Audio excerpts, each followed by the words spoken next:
Sandra, how are you doing? Doing well. How are you today? It's great Nice to to have see you on coffee. this Friday. And cheers. Coffee. We always need a cup of coffee to have a chat about on a Friday afternoon or whatever day in the week you decide to look at this. Yes. So we've done a few of these now, which is quite good. And as I say, we've covered quite a few points up to this point, which has mainly been about materials you print on. Yes. So just as important as materials you print on are the materials that you generally laminate with. Yes. So I thought today we could have a little chat about the basics or an introduction to laminating, why you would choose to laminate, and because I know it covers the same kind of principles as we've talked about earlier on. Yeah. in It's the our next little logical series. step. Yeah. So if we have a little chat about that, it's a vast, obviously, world. It's quite a really, really in-depth subject, but we could start on a few entry points that would really help everybody out there. Yes. Agreed. Yeah. So generally, lamination is required to protect the graphics that you've already printed. We'll start with, although there's lots and lots of materials out there that you can laminate with, we'll just start on what we've spoken up to now, which is PVC. Yes. And what kind of laminate films would you say are the sort of the popular ones to use? In terms of PVC over laminate, you basically have a number of different choices, but really it all comes down to the finish. So the most popular finish by far is gloss finish, and then there's matte, and then there's luster or satin, because luster, satin, semi-gloss, semi-matte is all kind of that same name range. And then after that, you have textured over laminates. And again, depending whether you call it luster or semi-matte, depends on where you are in the world, of course. Absolutely it does, yeah. So all of those products are generally made out of two kinds of PVC compound we'll talk about. Yes. So we referred earlier to monomeric and polymeric. What would generally be your choice and why?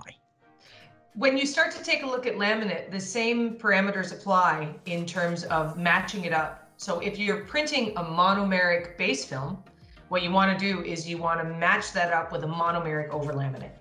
And if you have a polymeric base film, you want to match that up with a polymeric over laminate. And the reason being for that is that monomers and polymers, of course, as we discussed in session 1, they sort of shrink and expand at different rates. And so the laminate is going to do exactly the same thing. So you want to make sure that you're matching the two components together to really get the best lifespan and performance out of the product.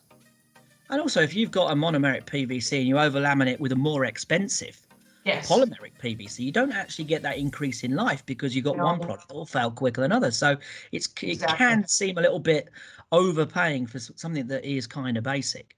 And it's also important to remember too that if you have, so putting a gloss laminate over top of a gloss base film doesn't give you a glossier end result. It doesn't matter what the finish is of the base film that you're printing on, whatever over laminate you're going to put on is what your final finish will be. Absolutely. And then generally the adhesive types on your laminate are all going to be really permanent, aren't they?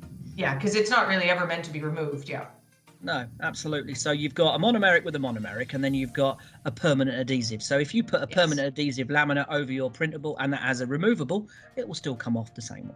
Exactly, yeah. And then the only other feature that you do get in the adhesive is it can have some UV inhibitors in it that really stop the laminate from yellowing over time. And that's a benefit for something that would, as an example, go outside, be subjected to UV rays, and that would just really give you, again, the best longevity out of the product. It also increases the ink performance as well. So if you're going to put a 100%. print up outside, it's going to stop that ink from fading and give that protection, because not all ink is going to last for 3, 5, 7 years. So having that laminate, Very true. the correct spec of laminate for the product you're going to go outside, certainly helps with it's the lifespan of the image. So obviously the last little part is obviously lots of different types of laminators out there. We're not going to touch on all of them, but there is a difference between hot and cold. What would you kind of suggest there, Sandra?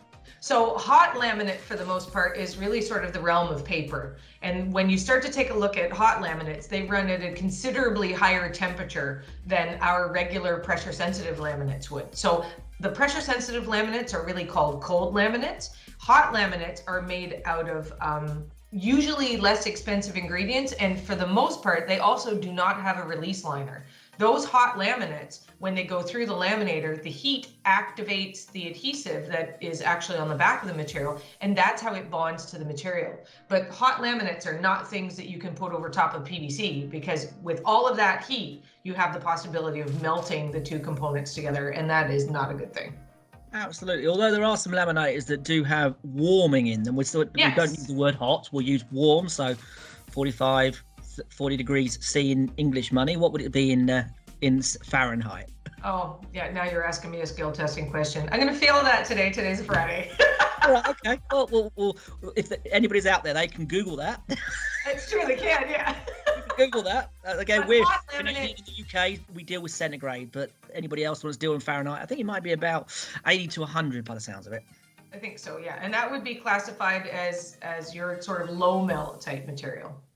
And what that does, it just warms the PVC up, warms the adhesive up, gets a little bit more flexible and kind of easy to use. And in colder places like where I am in Canada, where it's winter for about 6 months of the year, you can actually take a pressure sensitive laminate and add a little bit of heat to it to help that adhesive wet out. But we're really talking about around 50 degrees C at the most. What's that in English money? Probably about 120 degrees F. I just at a guess, but Google it if you want more information. Well, we've had the skill set test today, Sandra. I think you failed that, didn't you? Yeah, maybe I just haven't had enough coffee yet. That's possible. Well, I'm not going to. I don't think we need to tax your brain anymore today, because I think you've given enough fantastic information, and hopefully I'll see you again very, very soon, and we can get on to another, hopefully interesting topic that helps all of our friendly listeners out there today. Awesome. Have a great day, John. Good talking to you as always. See you later. Bye. Take care. Bye-bye.